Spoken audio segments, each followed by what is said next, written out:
Stan, Dad, Bishop, Reverend, Deacon, Usher Board, Master Sergeant, Mechanic, Plumber,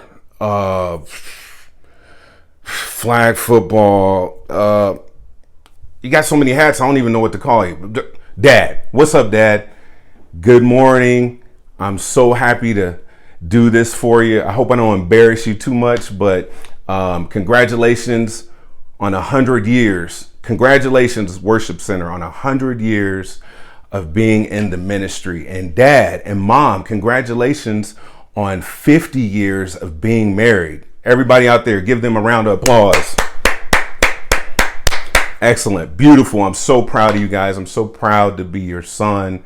Oh man, there's so much. I don't even know what to say, but you know, I remember growing up and you would be preparing for Sunday morning service, and I'd always ask you, Dad, what are you gonna preach about? I don't know, son. I'll figure it out. God will give it to me. So I'm like, I don't even know what I'm gonna say. So God's gonna give it to me right now. But I thought of this memory, and I told the brothers and sisters about it. And I remember one time in Virginia, you and I were working on the Maverick. I don't know if you remember that. No, it wasn't the Maverick. It was a station wagon. No, it was the Maverick. And we're under there working on the car. And I can't remember what we were doing. And it was one of the summers I was with you. And you were up there and you had that wrench and I don't know if you were trying to get a bolt loose or tighten it. And we're both under there. And it was one of those father-son moments where you wore one of those hats, and that hat was being a mechanic. And I think you were trying to get the car ready for me to drive or one of us to drive. And man, you just could not get this bolt off or on. And I remember you were just using all your energy, and all of a sudden that bolt slipped and bam, you hit your hand. And at that moment I was like, I thought I heard something. And I looked at you, you looked at me, and I looked back at you, and then I looked back up at the car, and I was like, to myself, my dad is human. And if you can pick up on what I mean, I was just like, my dad is human. And I just went after that and said, Dad, what's this over here? And you looked at me, oh, that's, and it was a secret conversation that we had, but we didn't have. And what I learned in that moment is we are all human. And we all have God in us, and we all have God for us, but we are all not perfect.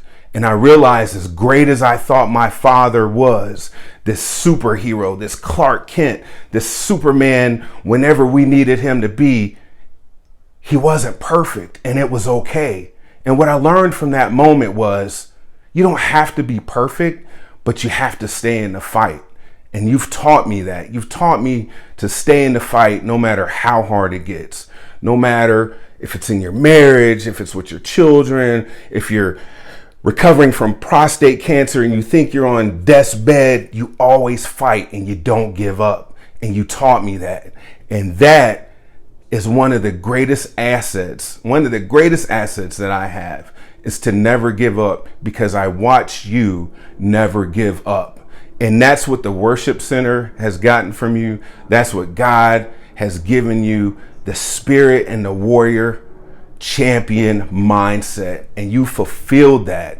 And I want to give you your flowers today and just let you know that you're the greatest, Pop. And I admire you so much, and I'm so proud of you. And thank you for giving me that warrior spirit. I'm trying not to choke up here, but I'm just like, you and Mom have done so much for us. And it seems like the world is always trying to knock you down. And it does. Sometimes it knocks you down. But we have to get back up and keep fighting. And you've taught us how to keep fighting by serving the one and only Almighty God. Continuously, Dad. Continuously, you have done that. No matter how hard it gets. No matter how many times the Air Force took you away from us and we didn't know where you were at. No matter how late we were at to things, or if you couldn't be there as much as we wanted you to be there. You were there when it counted, Dad. I know you were there for me when it counted. When I felt like I had nothing, I knew I had you. I knew I had you and Mom.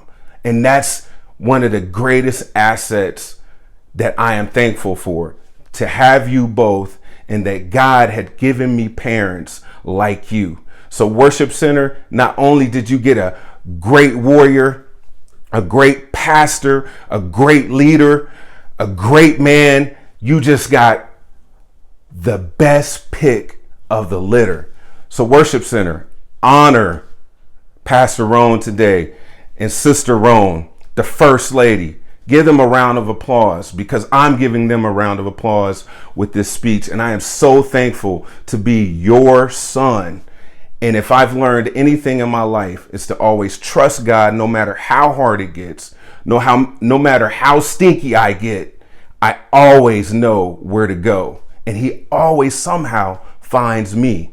So if you're fortunate enough out there to have a parent, two parents, grandparents, aunts, uncles that are looking out for you young people in the audience, in the congregation, cherish those moments. Cherish the wisdom that they give you to fight and keep pushing through another day, because you don't have to be perfect. You just have to get up and keep trying. So Worship Center, I wish you another 100 years, because there are churches that haven't survived 5 or 10. So 100 is huge. And to have my dad a part of that, I wouldn't change my upbringing or to have my dad more, just to have him more, because what I see now, the accomplishments and what God has done with him, is worth it. And I'd say, Dad, go do it again. So Dad, here's to another 100 years. Here's to never giving up. And here's to being my Superman and my champion. God is love. Peace to you all.